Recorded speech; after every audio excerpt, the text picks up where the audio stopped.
Bueno, vamos a dar comienzo a la segunda parte del el video y la explicación sobre principios de climatología. Yo ya les pasé la primera, ahora vamos a ver la segunda. Habíamos visto en la primera para qué servía la atmósfera, cómo estaba compuesta, qué eran algunos conceptos de masa de aire y también de este proceso adiabático.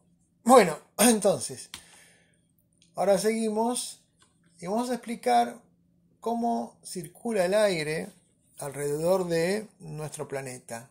Esto es muy importante entenderlo porque está íntimamente relacionado con los biomas. Las selvas o los desiertos o los bosques fríos no están donde están por casualidad.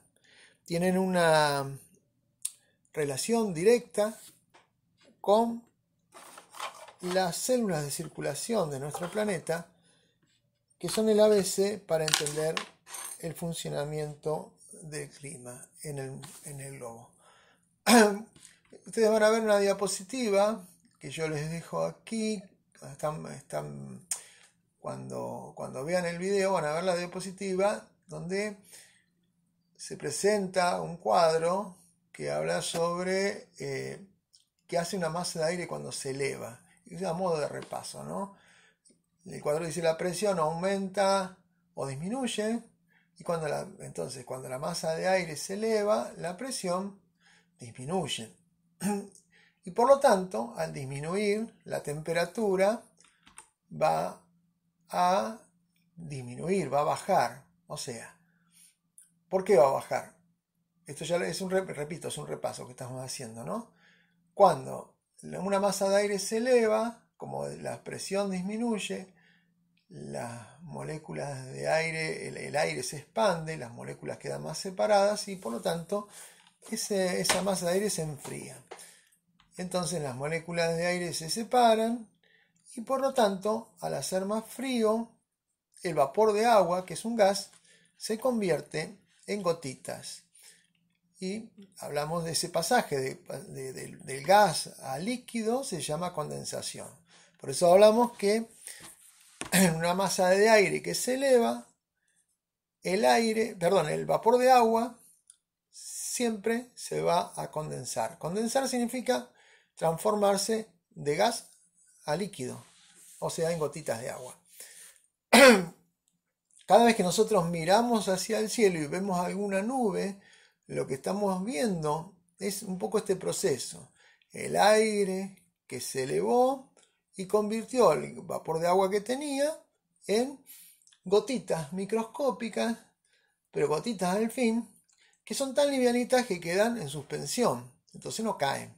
En realidad sí caen, pero muy lentamente y luego se evaporan para luego condensarse otra vez y luego caer otra vez y condensarse otra vez. En determinados momentos, cuando las condiciones de la atmósfera lo permiten, esas gotitas, que a veces suelen tener distintas cargas eléctricas, se empiezan a unir entre sí y 1.000.000 de esas gotitas forman una gota más grande que nosotros conocemos como gotas de lluvia. Entonces precipita y llega hasta nosotros. Al margen de esto también, para que ocurra la formación de una nube, debe existir algunas partículas que actúan como núcleos de condensación, o sea, son partículas que hacen que las gotitas de agua se vayan formando alrededor de ella y a su vez las gotitas de agua ayudan a que otras gotitas se formen alrededor de esas gotitas de agua. Es algo parecido a cuando ponemos un lindo ejemplo para los chicos, ¿no? Vienen esos carritos que ponen hacen ¿cómo se llama? Los copos de azúcar. Bien, que ponen un palito y el azúcar empieza a dar vuelta y se va pegando al palito y a su vez el azúcar solidificada se empieza a pegar al azúcar ya que existía, que estaba alrededor del palito y se va haciendo un copo más grande y más grande y más grande. Bueno, esa es una forma práctica para mostrarle a los chicos cómo se forma una nube. Es algo parecido, es una analogía. En realidad no tiene nada que ver con el azúcar, ¿no? Por supuesto. Bueno, en la otra diapositiva dice cuando una masa de aire desciende, entonces van a ver que la flechita dice que la presión, si el aire desciende, la presión va a ser mayor porque hay más capas de aire encima. A medida que nosotros bajamos con un globo, con un avión o bajamos de una montaña, cada vez tenemos más aire sobre nuestras cabezas, y si tuviéramos un barómetro encima, veríamos cómo ese barómetro aumenta la presión, como aumenta sus valores. Y si fuera al revés, si subimos a una montaña o un avión o un globo aerostático, veríamos cómo ese barómetro disminuye sus valores.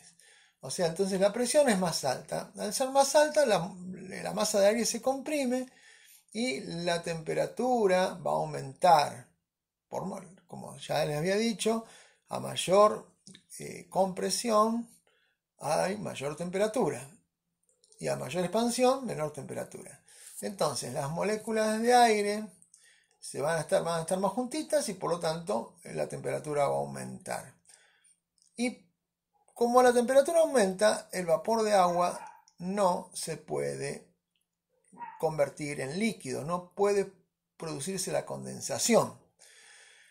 Así que en los lugares donde el aire desciende, el vapor de agua sigue siendo vapor de agua y no se va a formar una nube. Y si no hay nubes, no hay lluvia. Entonces, para que entendamos lo que sigue ahora, cuando el aire asciende, se forman nubes y precipita. Cuando el aire desciende, no se forman nubes, ya explicamos por qué. Y entonces no va a precipitar. Y esa es la causa de casi todos los desiertos del mundo. Bueno, otro principio que tenemos que entender y aprender es el de la fuerza de Coriolis. Se los presento. Don Coriolis era un señor que estudió esto, y él notó que los vientos y las corrientes marinas se desvían misteriosamente, siempre, en sentido de las agujas del reloj, en el hemisferio norte, ¿no? De donde era él. Y en el hemisferio sur, al revés, en contra de las agujas del reloj. Y esto, cuando yo digo que es una fuerza aparente, porque en realidad no es real. Los vientos nunca se desvían. Somos nosotros los que nos movemos, como habitantes de la superficie de la Tierra, nos movemos, y entonces, para nosotros, el viento misteriosamente se corre hacia la izquierda. Para nosotros, habitantes del hemisferio sur, se corre en sentido contrario a las agujas del reloj. Eso quiere decir que si vos estás en alguna latitud que estuviera entre los 0 y los 30 grados, digamos 15 grados, vos siempre vas a ver venir el viento, si mirás hacia el sur, entre 0 y dije 15 grados de latitud sur, ¿no? Por ejemplo, vas a ver el viento venir del sudeste, con dirección al noroeste. Esos vientos, en realidad, los vientos van siempre derechito, van de sur a norte, pero como la Tierra se está moviendo de oeste a este, la persona que está en la superficie ve que se mueve solo el viento, que como que hay alguna fuerza que lo desvía. En realidad no te das cuenta y sos vos el que te estás moviendo. Para que ustedes lo entiendan bien, imagínense el globo terráqueo moviéndose muy lentamente, pero moviéndose de oeste a este. Y imaginen también un misil disparado desde la Antártida, siguiendo el meridiano 69, que es el meridiano que pasa por Buenos Aires, si mal no recuerdo. Y entonces ese misil va a seguir ese meridiano. Esa es su dirección, de sur a norte. Pero el misil va por el aire, no va por la tierra. Entonces, cuando va viajando desde la Antártida hasta Buenos Aires, su objetivo es Buenos Aires. Cuando está llegando, va por Mar del Plata, en realidad ya, si vos pudieras ir sobre el misil, o tuviera una camarita que enfoca hacia abajo, vas a ver que ya Mar del Plata no está ahí. Mar del Plata se corrió bastante hacia el este. Quizás encuentres otra ciudad que esté muy al oeste, que antes estaba muy al oeste, ahora no está más Mar del Plata ahí. Y cuando llegue a Buenos Aires, tampoco va a estar Buenos Aires ahí, porque ya se corrió mucho más.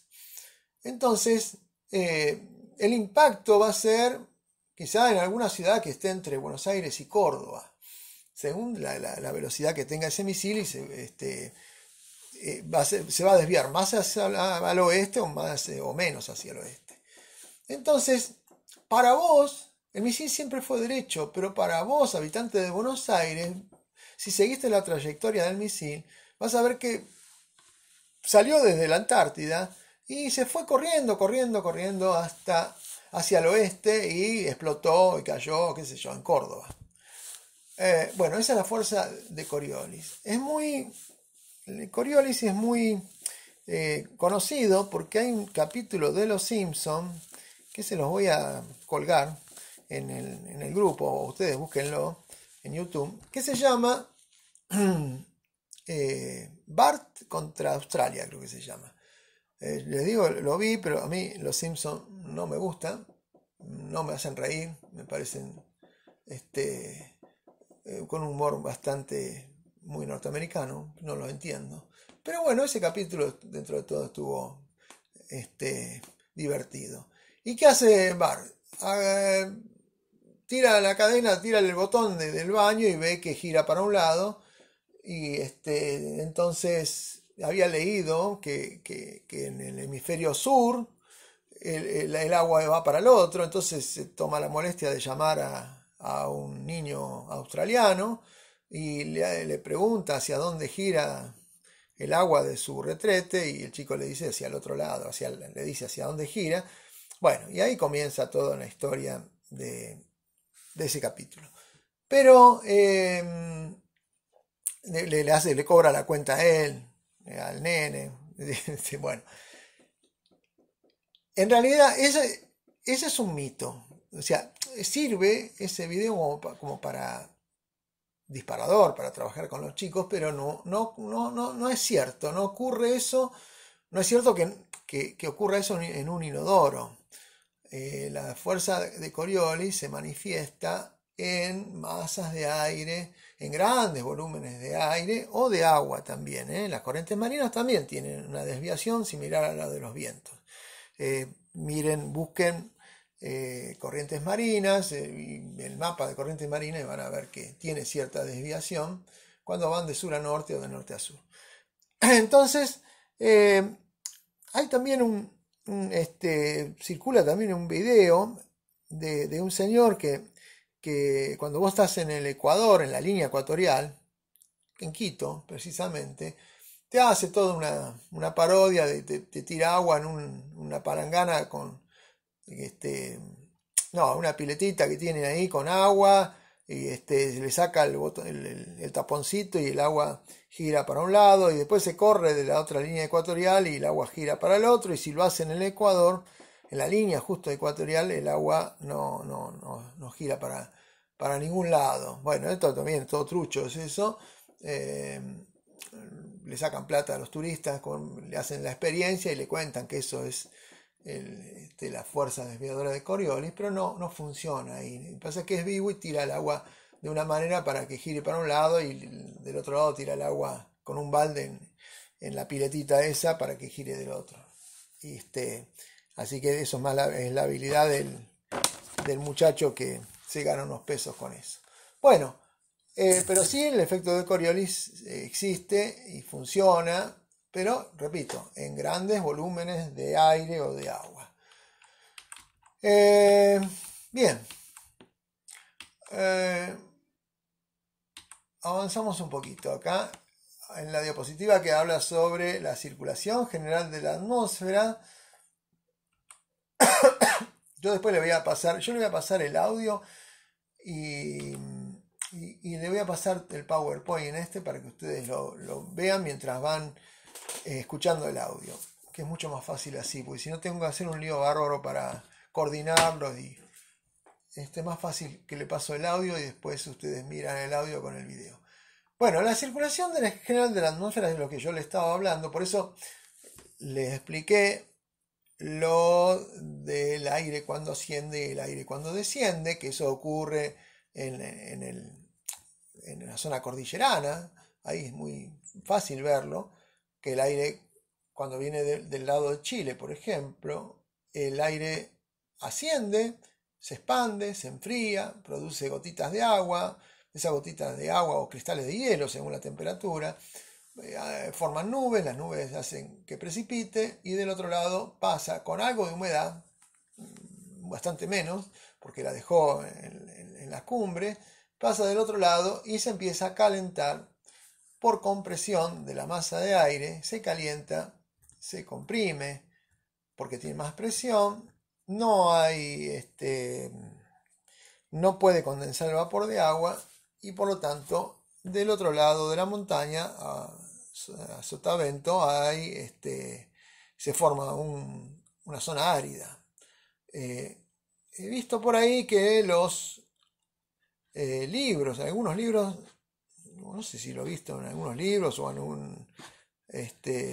algún manual, me parece que lo vi, que el viento el sonda, por ejemplo, se calienta porque roza con la ladera de la montaña, como si uno se cayera, estás colgado de una soga y te caes, y entonces el rozamiento de tu mano con la soga hace que se caliente y te quema. Y eso es cierto si te caes con una soga, por supuesto, pero no es lo que ocurre acá con el viento, el sonda. El sonda se calienta por compresión de la masa de aire, y eso se llama calentamiento adiabático. No es por ningún roce con la ladera de la montaña, ni mucho menos.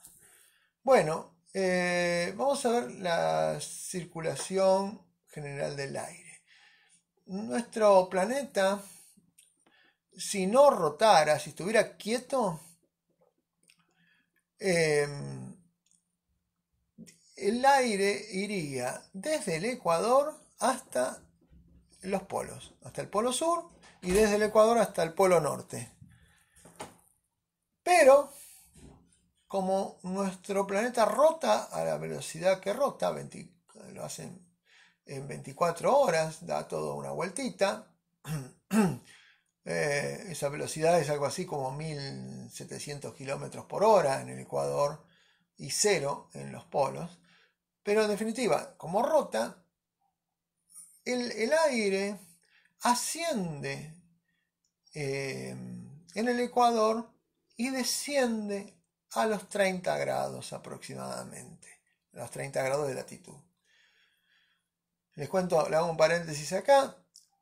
La Tierra se está frenando muy poquitito, pero dentro de unos cuantos millones de años el día va a durar mucho más. Cuando era muy joven el planeta duraba menos el día, duraba 6 horas. Pasó a 10, 12, 14, 18 y ahora 24. Bien, sería muy loco, ¿no? Vivir en un planeta que dé una vueltita completa cada 6 horas. Tendríamos que ir a dormir, levantarnos. Sería muy, muy raro, lindo para contárselo a los chicos. Bueno, entonces el aire asciende en el Ecuador y desciende a los 30 grados. Cuando desciende a los 30 grados, se va a encontrar con la superficie. Entonces, como todo aire que está descendiendo y se encuentra con una superficie por debajo, no puede seguir descendiendo más. Entonces, tiene dos caminos: ir verticalmente hacia el norte o ir verticalmente hacia el sur. Repito para que se entienda. El aire asciende a los 0 grados, llega hasta los 12 kilómetros aproximadamente, un poquito menos, y ahí pega la vuelta porque hay como un techo encima que se llama tropopausa, ese no lo deja avanzar más hacia arriba. Entonces empieza a avanzar como horizontalmente, siguiendo, si es vamos a hablar del hemisferio sur para no confundirlos, ¿eh? En el norte pasa lo mismo, pero es al revés. Entonces, vamos al hemisferio sur. Asciende a los 0 grados, llega a los 12 kilómetros, empieza a recorrer hacia el sur horizontalmente, pero en altura, y desciende a los 30 grados de latitud, y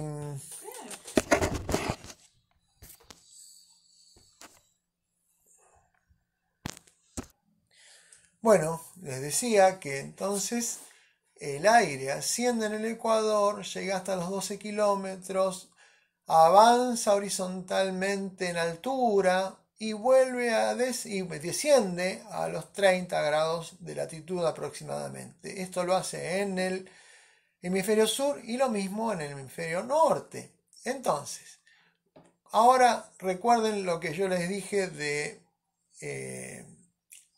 el calentamiento adiabático, el enfriamiento adiabático con el sonda, por ejemplo. El aire en el ecuador al subir se expande, se enfría. Al bajar la temperatura, el vapor de agua que había allí se condensa y forma nubes, y de las nubes se forman las lluvias y precipita. Por eso la zona ecuatorial es una zona de mucho calor y de muchas precipitaciones. Y el bioma que se forma ahí es el bioma selva. La causa de esas selvas ecuatoriales es esto, que el aire ahí sube. Ahora pueden preguntarme ustedes, ¿por qué sube el aire? Bueno, al estar en la zona ecuatorial, al recibir más irradiación solar, esa zona, el aire se calienta mucho y como todo aire caliente, asciende porque es más livianito. Cuando llega a los 12 kilómetros se enfría, se va enfriando de a poco, ¿no? A los 12 kilómetros se enfría, empieza a hacer su recorrido horizontal, se hace más denso y empieza a descender y desciende a los 30 grados.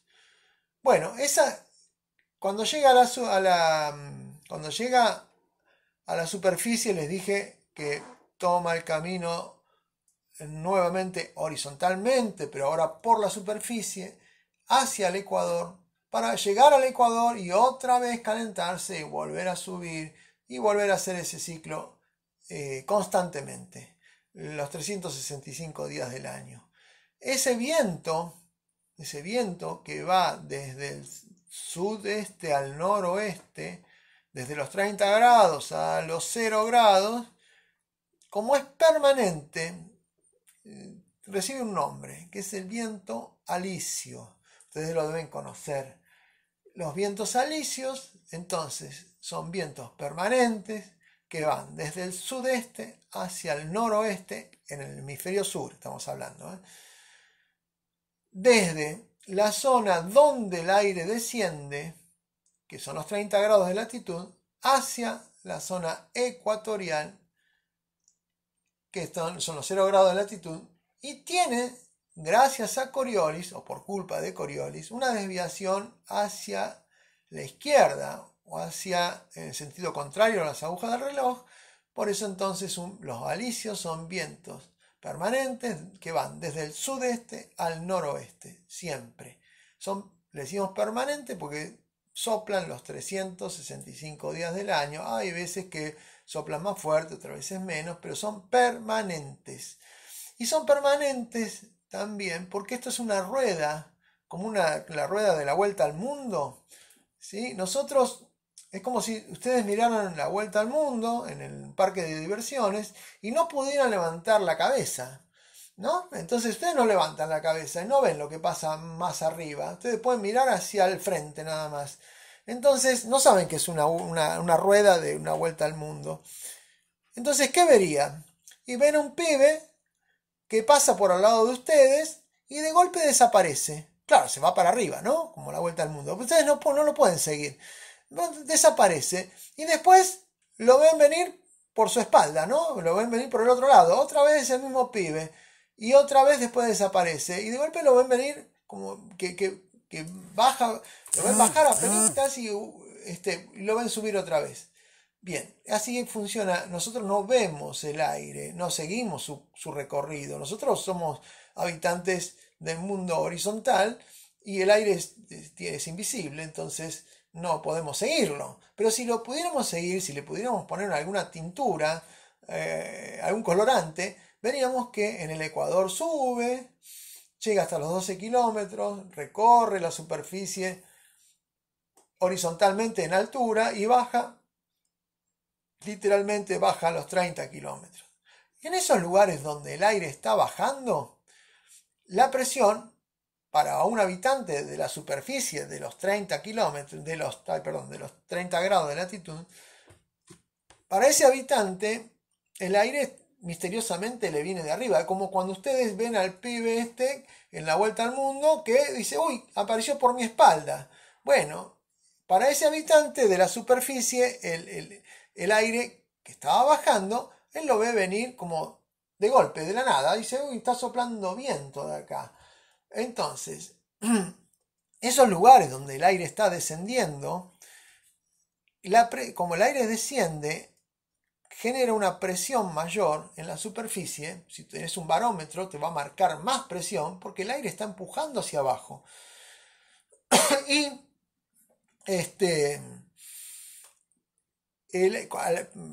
perdón, que me distraje un poquito. Cuando ustedes, si están a los 30 grados de latitud, verían el aire descender y verían que el barómetro está aumentando, su barómetro va a marcar más presión, entonces a esos lugares se les llama centros anticiclónicos.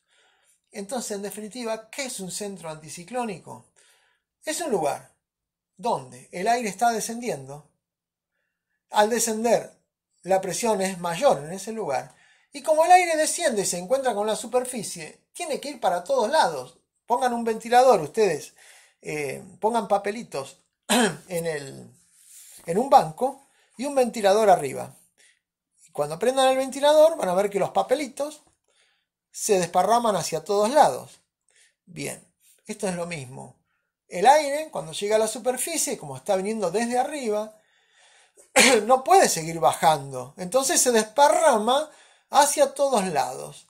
Entonces alguien que está un poquito más lejos que esa zona, digamos a los 28 grados, 27, 25 grados de latitud, o 32, 33, 35 grados de latitud, va a ver que el viento misteriosamente viene de un lugar. A ese lugar le llamamos un centro emisor de vientos o centro anticiclónico, y que nosotros le explicamos a los chicos, es un lugar de alta presión que emite vientos. Pero no explicamos por qué emite vientos. Emite vientos porque esta rueda que yo les dije de esta vuelta al mundo, a los 30 grados es la parte donde la rueda de la vuelta al mundo está descendiendo. Y cuando llega a la superficie, como los pibes que están llegando en la rueda, empiezan a correr horizontalmente para luego subir otra vez. Bueno, esto es lo mismo. Los pibes, el viento llega a la superficie y recorre la superficie en forma horizontal, hacia el norte y hacia el sur. Cuando lo hace hacia el norte, en el hemisferio sur, cuando lo hace hacia el norte, a ese viento que para nosotros, habitantes de la superficie, lo vemos venir desde el sur, le llamamos, y se dirige hacia el noroeste, le llamamos vientos alisios.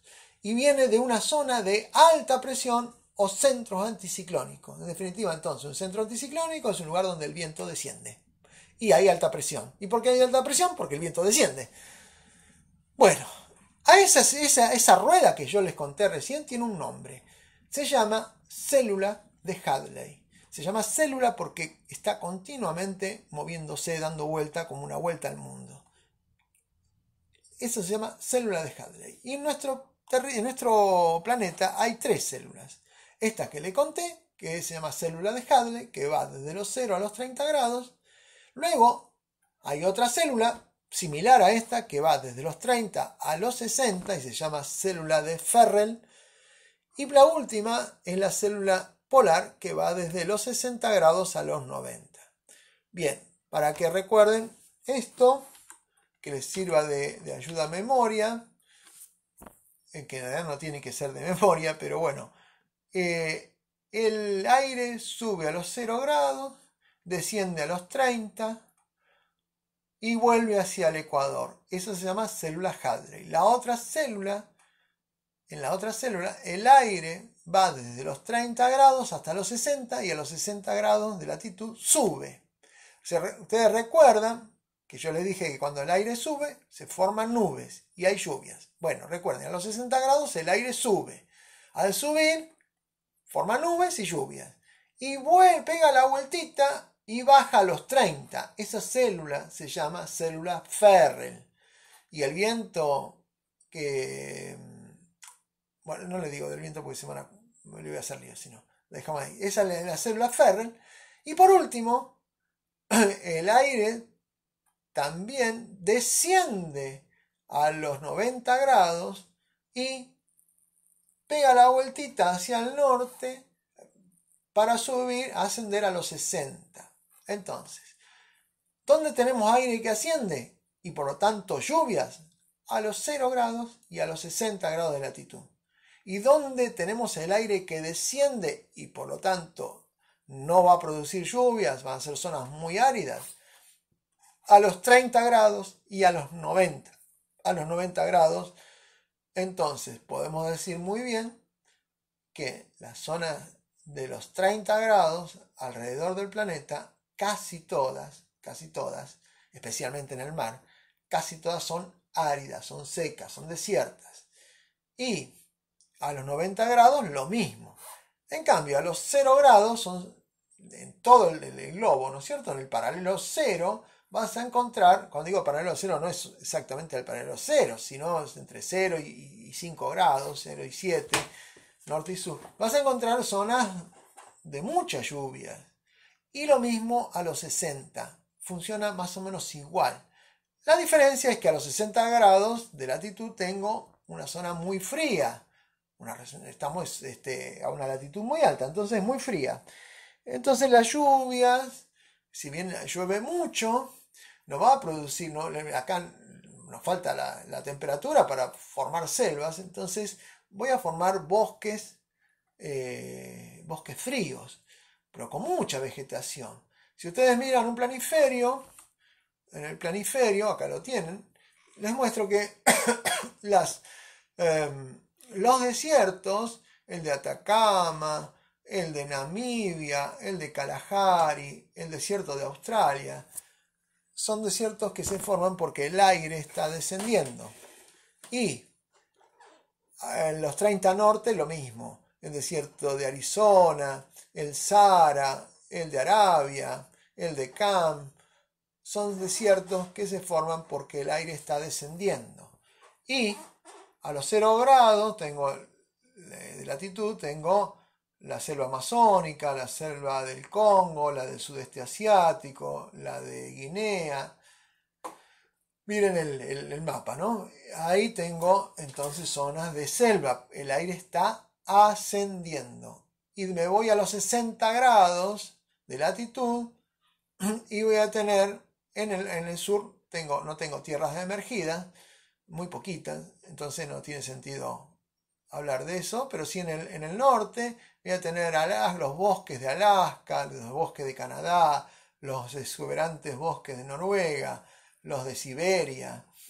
Eso es producto de que el aire ahí está, hago la pausa para que ustedes lo piensen, ¿está ascendiendo o descendiendo? Ascendiendo. Cuando hay bosques, hay lluvia, el aire asciende. Cuando hay desiertos, el aire desciende. Y por último, a los 90 grados de latitud, que acá en el planiferio no lo van a ver, tengo un desierto también, un desierto helado, pero desierto al fin. Es muy difícil que se produzca alguna lluvia en las zonas polares, tanto norte como sur, ¿eh? Bueno, y acá dejamos entonces, hasta acá dejamos. Esto después vienen otras cositas, pero efecto invernadero y otras cosas, pero dejamos aquí. Bueno, hagan el trabajo que van a hacer, se los cuelgo en el Classroom. Así que espero que haya quedado entendido. Si hay dudas, me escriben por WhatsApp, todas las preguntas que quieran, todas las que... Igual en el trabajo ustedes van a hacer preguntas. Ese será el trabajo, pero después se lo explico bien. Bueno, buenas noches.